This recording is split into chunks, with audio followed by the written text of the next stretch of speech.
สบายดีนะจ้าป่าลุงสุคนมือนี่กะอากาศหนาวตื่นมาแล้วอยากปวดหลังวันเสร็จอันนี้ก่อนขี้ฝุ่นหลายฝุ่นว่าลมจะแห้งปวดโผล่ขี้ฝุ่นเขาปวดกระปวดว่าอะไรปวดเนี่ย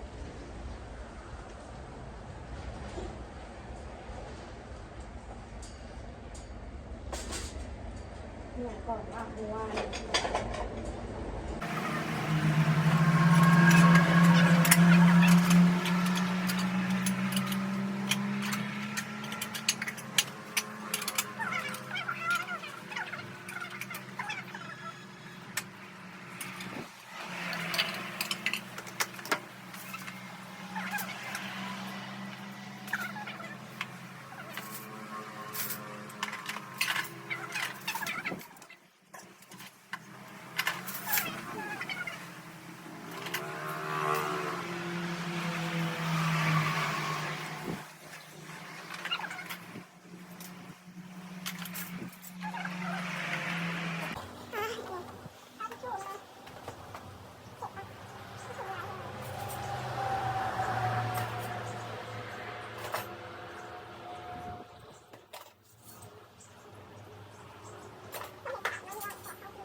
สิล่างขวดล่างเจาะต่อเด้อจ้า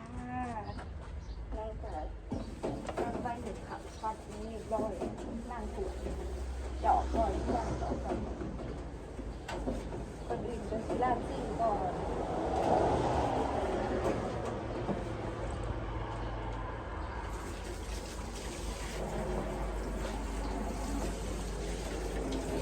ก่อนไล่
ซุปเรียบร้อยจ้า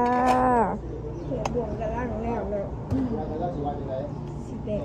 เราเขียนหลุมแล้วมาแล้วมาล่อหาตัวหนึ่งอย่างนั้นเลยให้หลุมแล้วมาแล้วเสียงเบอร์วันใส่เกิดเจ้าเราไปล่อเราใส่ได้เลยค่ะเบอร์40เลยเขาก็มาที่คนนี้แหละครับเอาแค่ที่เราเข้ามาหัวเดียวเพราะว่าที่ไปละที่แต่ที่ตู้หัวละแต่ก็เป็นแบบขาที่ไปต้องก็ต้องมาอะไร มือเย็นพี่น้องเอ้ยมันหนาวมันหนาวแข็งค่ะมันแข็งอะไร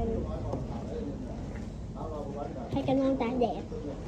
จะนอนตากแดดหรอจิ้มพี่น้องครับเราจะเล่า30,000หน่อยแล้วเข้าคนหน่อยแล้วว่าลูกอายุก็พอได้30,000มือที่3ขึ้นมือที่3มือที่4 ก็จะไป3 ปี เรื่องสอง